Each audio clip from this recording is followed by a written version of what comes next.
Hello coders, I hope you are coding well. In the previous video, we wrote the code to call getStats API for the dashboard in our Angular application. And in today's video, we will write the HTML code to show the stats on the dashboard. So let's get started. So in our Angular application, we will open dashboard.component.ts, and as you can see, we are storing the response in our stats data variable, and in the HTML we need to access this variable to access the stats. Now let's open our dashboard.component.html file, and in this file we need to create two rows with three columns each to show the stats. And to do this, we will create a div of n0, and after this we will copy this div, and then we will paste this here to create the second row. And after this, for the second row, we will give it a style, and we will give the margin top as 20 pixel.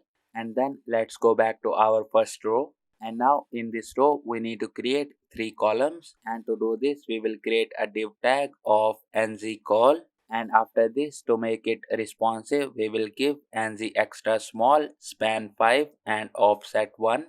And then for the nz large, we will give the span 6 and offset 2. And after this, in this column we need to create a card, and to do this we will use nz card tag, and for the nz title we will give this as total calories burned. And after this we will give it a background color as well.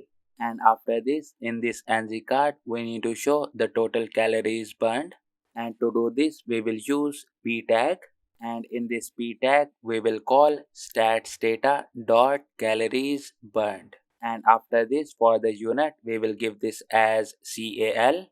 And with this our first column is completed. And now let's create another column, and in this column we will again use nz card tag, and for the nz title we will give this as total distance covered. And in this nz card we will again use p tag, and we will call stats data dot distance. And after this, to format the value we will use number pipe, so it should show only one digit after the point. And then for the unit we will show km, and with this the total distance covered column is completed as well. And now let's create another column, and in this column we will again use nz card tag, and for the nz title we will give total steps taken. And then to show the value we will again use p tag, and we will call stats data dot steps. And with this our first row is completed. And now let's go to our second row, and in this we will again use div tag, and we will create a column. And in this column we will again use nz card tag, and for the title we will give this as total time spent. And after this, to show the value we will use p tag, and we will call stats data dot duration. And then for the unit we will give this as minute. And after this, let's create another column, and in this column we will again use nz card tag, and for the title we will give this as achieved goals. And then to show the stat we will call stats data dot achieved goals. And after this we will again create one column one last time, and in this we will again create nz card, and for the title we will write not achieved goals. And then to show the stats we will call stats data dot not achieved goals. And with this our html code is completed to show the stats on the dashboard. Now let's save this file and let's run our application.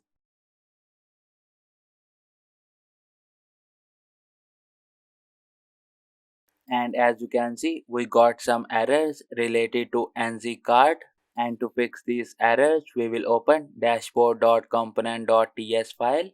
And in this file, we need to import our shared module, which contains the imports for our UI library. So we will go to the imports array, and here we will write shared module, and then we will import it from our shared folder.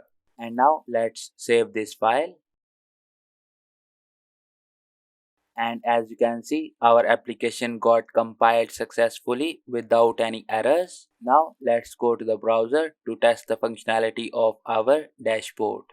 And in the browser we will click on our dashboard menu, And as you can see on the dashboard, we got two rows with three columns each. And for the first row, we are showing total calories burned, total distance covered, and total steps taken. And after this, on the second row, we are showing total time spent, achieved goals, and not achieved goals. And that's it for today's video. In the next video, we will start work on the Graphs API in our Spring Boot application.